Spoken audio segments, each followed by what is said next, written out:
তুমি আয়ুষকে খুঁজছো? আয়ুষ আমার বড় ছেলে।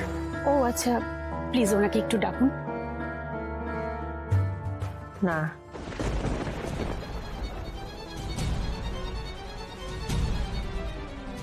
না, ওকে ডাকবে না।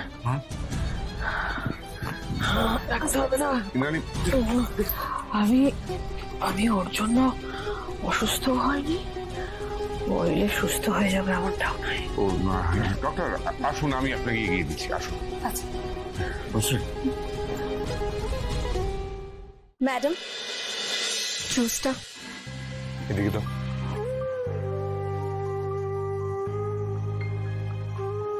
মায়ের তো বলে নিজের খেয়াল নিজে রাখতে পারো, অন্তত এই জুসটা খেয়ে নাও প্লিজ। খাবো না। ঈশান, আমাকে দাও।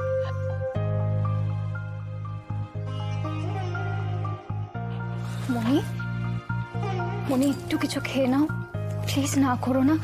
দেখো, তুমি না খেলে কিন্তু তোমার শরীরটা ঠিক হবে না। বাড়ির সবাই তো তোমাকে নিয়ে চিন্তা করছে, বলো। সবাই দুশ্চিন্তা করছে? বাবা, কই দুদিন আগে তো কারোর মধ্যে এটা দেখিনি, তখন তো সবার অন্য রূপ দেখলাম। ইন্দ্রাণী, তোমার শরীর একদম ভালো নেই।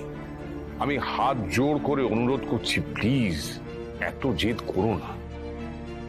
মনি, এই এই জুসটা অন্তত খেয়ে নাও, আমার রিকোয়েস্টটা রাখবে না?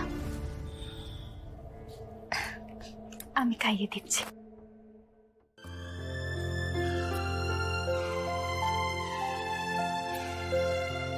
ইন্দ্রাণী, নিজেকে কেন এভাবে কষ্ট দিচ্ছ বলো তো? আমি জানি যে তুমি সব সময় আয়ুষের কথাই ভাবছো, তাই জ্ঞান ফেরার পর ওর নামটাই তোমার মুখে প্রথম এলো।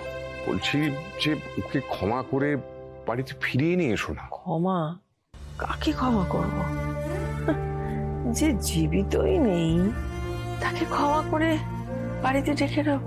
আশ্চর্য রাজ।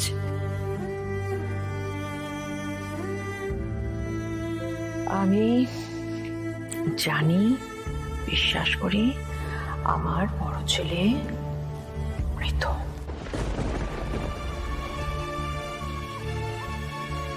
তোমাদের সবাইকে আরো একবার বলছি, তোমরা যত তাড়াতাড়ি নিজেরাও এটা বিশ্বাস করতে পারবে ততই মঙ্গল।